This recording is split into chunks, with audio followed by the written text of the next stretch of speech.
बिस्मिल्लाहिर्रहमानिर्रहीम। अस्सलामु अलैकुम। उम्मीद करता हूँ कि तमाम तालिब-इल्म खैरियत व आफ़ियत के साथ होंगे और अल्लाह ताला की अता करदा नेमतों से भरपूर लुत्फ़ उठा रहे होंगे। रोज़ाना की तरह एक दफ़ा सूरत फ़ातिहा, 3 दफ़ा सूरत इख़लास अव्वल आख़िर दुरूद शरीफ पढ़कर उनको बख्श देंगे जो अभी तक दुनिया से चले गए हैं। फिर अपने लेक्चर का बाकायदा आगाज़ करते हैं रोज़ाना की तरह जैसे पहले की तरह किया करते हैं। ठीक है जी? आज मैं आपके पास लेके आया हूँ जी क्लास 10th की केमिस्ट्री। और क्लास 10th की केमिस्ट्री के अंदर जो हमारा आज का मेन टॉपिक है उसका नेम है हमारे पास जी कंबस्शन। कंबस्शन क्या होता है, यानी कि जलने का अमल। ये हम सारा इस लेक्चर के अंदर डिस्कस करेंगे और उसके साथ साथ हम ये भी डिस्कस करेंगे कि हमारे पास जो हमारी कंबस्शन हमारी डेली लाइफ के अंदर कैसे एग्जिस्ट कर रही है। ठीक है, और हमारे जो मोटर बाइक्स हैं, हमारी मोटर गाड़ियाँ हैं, हमारे अंदर हमारे घरों के अंदर जो हमारे पास हीटर्स होते हैं, ओवन्स होते हैं, वो कैसे वर्क कर रहे हैं, ये सारी बातें आज के लेक्चर में डिस्कस करेंगे। और ये जो मेरा टॉपिक है आज का, ये हमने किस बुक से लिया है, ये हमारे पास क्लास 10th की केमिस्ट्री के अंदर उसका चैप्टर है जी हमारे पास हाइड्रोकार्बन। और हाइड्रोकार्बन से हमने लिया है। हाइड्रोकार्बन के ऊपर हमने अच्छी खासी डिस्कशन की थी कि हाइड्रोकार्बन क्या होता है, यानी कि हाइड्रोकार्बन को हाइड्रोकार्बन क्यों कहते हैं, ये सारी हमने पहले डिस्कस कर चुके हैं। अगर आपने हाइड्रोकार्बन के ऊपर मेरा लेक्चर नहीं लिया हुआ, आप इस वीडियो के डिस्क्रिप्शन के अंदर जाएँ, वहाँ पे आपको लिंक मिल जाएगा। तो मैं आपसे गुज़ारिश करता हूँ कि आप ये वाली ज़रूर वीडियो देखें, क्योंकि ये बड़ी आपके लिए इन्फॉर्मेटिव होगी और आपके लिए एक अच्छी वीडियो बन सकेगी। तो अगर आप मेरे यूट्यूब चैनल पे न्यू हैं तो आपको मैं सजेशन करूँगा कि आप मेरे चैनल को सब्सक्राइब कर दें, ताकि मेरी डेली लाइफ पे आने वाली जितनी भी न्यू इन्फॉर्मेटिव वीडियो होंगी वो आप तक सबसे पहले पहुँच सकें। चलते हैं जी लेक्चर की तरफ। तो हमारे पास यहाँ पे मैं लिखा हुआ है कंबस्शन, यहाँ पे मैंने उर्दू में भी लिखा हुआ है जी आपके पास जलने का अमल। तो यानी कि आपके पास जलने का अमल क्या होता है, यानी कि डेली लाइफ के अंदर आप देखते हो जो आपके पास आपके आजकल सर्दियाँ चल रही हैं, तो सर्दियों के अंदर आप क्या करते हो कि अपनी लकड़ियाँ लेके आते हो, लकड़ियों को आग लगाते हो।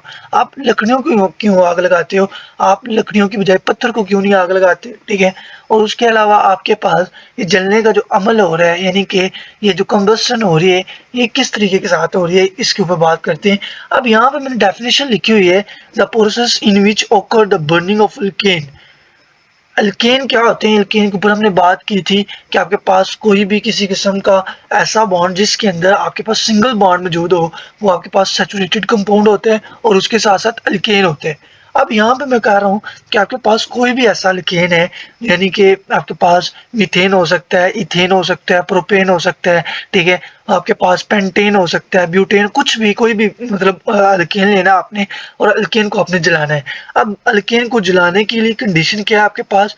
इन द प्रेजेंस ऑफ ऑक्सीजन। अब ऑक्सीजन का मतलब ये है कि आपके पास एयर होनी चाहिए। एयर का मतलब यानी कि हवा। अब यहाँ पे एयर एयर के अंदर आपको पता है क्योंकि हवा होती है और ऑक्सीजन का वो एक अच्छा खासा आपके पास सप्लीमेंट है, यानी कि आपके पास ऑक्सीजन को सप्लाई करने के लिए जो एक मेन थिंग चाहिए होती है वो है एयर। तो आप यहाँ पे ये भी कर सकते हो, the process in which occur burning of alkane in the process in the presence of the air. ठीक है, और यहाँ पे आप कह सकते हो इन द प्रेजेंस ऑफ ऑक्सीजन, तो दैट्स कॉल्ड द कंबस्शन। अब यहाँ पे उर्दू मीडियम बच्चों के लिए भी यही है कि अगर आप उर्दू में लिखना चाहते हो तो यही लिखोगे, अल्केन के जलने के लिए आपके पास क्या होना चाहिए? ऑक्सीजन की मौजूदगी के अंदर अल्केन का जलना आपके पास क्या कहलाता है? कंबस्शन। अब अल्केन क्या होता है? अल्केन की यहाँ पे मैंने एक एग्जांपल डिस्कस की हुई है कि आपके पास अल्केन नीचे नजर आ रहा होगा। जो अल्केन होता है उसके अंदर सिंगल बॉन्ड होता है, ठीक है। अब CH4 मैंने लिखा हुआ है। अब यहाँ पे आपके पास CH4 के साथ साथ आपको पता है कि आपके पास ये जो C है, आपके पास जो C है, C के अंदर यहाँ पे मैं हाईलाइट करता हूँ ताकि बच्चों को आसानी हो। ये जो C है, ये C अपने साथ 4 बॉन्ड बनाए हुए हैं H4 के साथ, ठीक है। यानी कि C के पास कितने बॉन्ड है? 4। यानी कि ये कितनी वैलेंसी पूरी करता है? टेट्रा। यानी कि एक इसका बॉन्ड इस तरफ है, दूसरा बॉन्ड इसका इस तरफ है, ठीक है। ये मैं स्ट्रक्चर फार्मूला इस वजह से नहीं लिखा क्योंकि ऑलरेडी मैं बहुत दफ़ा स्ट्रक्चर फार्मूला लिख चुका हूँ, तो बच्चों को स्ट्रक्चर फार्मूला जब लिखता हूँ तो फिर बच्चे उकता जाते हैं। दैट्स वाई मैंने इसका डायरेक्ट माइक्रो फार्मूला लिख दिया है। अब यहाँ पे एक इसका इस तरफ H एडजस्ट होना है और दूसरा H एक यहाँ पे एडजस्ट होना है। तो इस तरीके के साथ आपके पास कितने एच हो जाते हैं, आपके पास 4 एच हो जाते हैं। तो इसकी वैलेंसी कितनी पूरी हो जाती है, 4 टेट्रा वैलेंसी। तो आपके पास कितने एच हो गए, 4। तो CH4 यानी कि 4 वैलेंसी होगी। तो मैंने कहा था जब आपके पास कितने कार्बन होने हैं, एक कार्बन होने हैं, तो उनको आपके क्या नाम देना है, उसको आपने नाम देना है मीथेन का। अब यहाँ पे क्योंकि एन लेने अल्केन लेने डेट्स में हम इसे मीथेन कहेंगे। अदरवाइज आप इसे क्या कहते हो, अदरवाइज इसे आप कहते हो मैथ।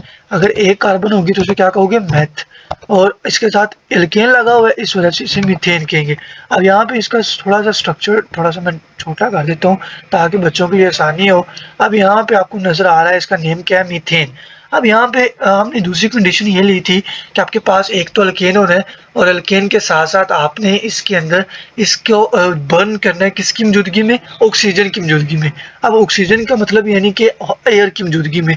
अब यहाँ पे मैंने एयर भी ले लिया यानी कि ऑक्सीजन। अब आपको एक और बात यहाँ पे बात बताता जाऊँ कि यहाँ पे आपके पास क्या हो रहा है, ऑक्सीजन एक अल्केन यानी कि एक मीथेन को आपके पास बर्न करने के लिए कितनी एक जो आपके पास एक मीथेन है उसको बर्न करने के लिए हमें कितने ऑक्सीजन की जरूरत होगी। हमारे पास एक अल्केन को बर्न करने के लिए 4 ऑक्सीजन के मालिक्यूल, 2 ऑक्सीजन के मालिक्यूल और 4 एटम की हमारे पास जरूरत होगी। अब यहाँ पे मेरे पास 2 × 2 करेंगे तो कितना बन जाएगा जी, 4। यानी कि ये वाला जो 2 है आपके पास, ये वाला 2 और इस 2 को इस 2 के साथ जब मल्टीप्लाई करेंगे तो आपके पास क्या आ जाएगा, 4। तो यानी कि एक मीथेन को आपने जब भी बर्न करना है उसके लिए कितनी ऑक्सीजन की जरूरत होगी, 4। अब क्या करना है, अब यहाँ से ये वाली ऑक्सीजन जो आपके पास ये वाली कार्बन है, इस वाली कार्बन ने आना है और यहाँ से यहाँ पे मैं इसे रेज करता हूँ ताकि आपके लिए आसानी का सबब बने। अब यहाँ पे आपके पास होना क्या है, एक्चुअली होना ये है कि आपके पास यहाँ से एक कार्बन ने और यहाँ से आपके पास 2 ऑक्सीजन्स ने। यहाँ पे सॉरी फॉर दिस, मैं इसके लिए माजरत चाहता हूँ। अब दोबारा करता हूँ। अब आपको नजर आ रहा होगा कि ये वाला जो कार्बन है, ये वाला कार्बन इस वाले ऑक्सीजन, 2 वाले ऑक्सीजन, ये एक ऑक्सीजन का मालिक्यूल लेगा और आपके पास क्या बना देगा, कार्बन डाइऑक्साइड। अब यहाँ पे कार्बन डाइऑक्साइड बन जाएगी। तो यहाँ पे आपके पास कितने एच बच गए, 4, 2 मालिक्यूल और 4 एटम। तो यहाँ पे आपके पास अगर मैं यहाँ पे लिख दूं 2H2 तो यहाँ पे इसका मतलब क्या होगा कि आपके पास क्या है, 4। यानी कि यहाँ पे ये 2, ये वाला 2 आपके पास क्या करेगा, ये वाला 2 इस 2 के साथ मल्टीप्लाई होगा और ये क्या बना देगा, 4। तो यहाँ पे हमारे पास कितने ऑक्सीजन बच गए थे, 2। यानी कि 2 ऑक्सीजन जो बचे हुए थे वो यहाँ पे आएंगे और यहाँ पे मैं अच्छे तरीके के साथ, तो यहाँ पे वो जब आएंगे, ये वाले जो 2 बचे हुए थे, यहाँ पे कलर भी चेंज कर लेते हैं, ये वाला कलर ले लेते हैं ताकि बच्चों के लिए आसानी हो।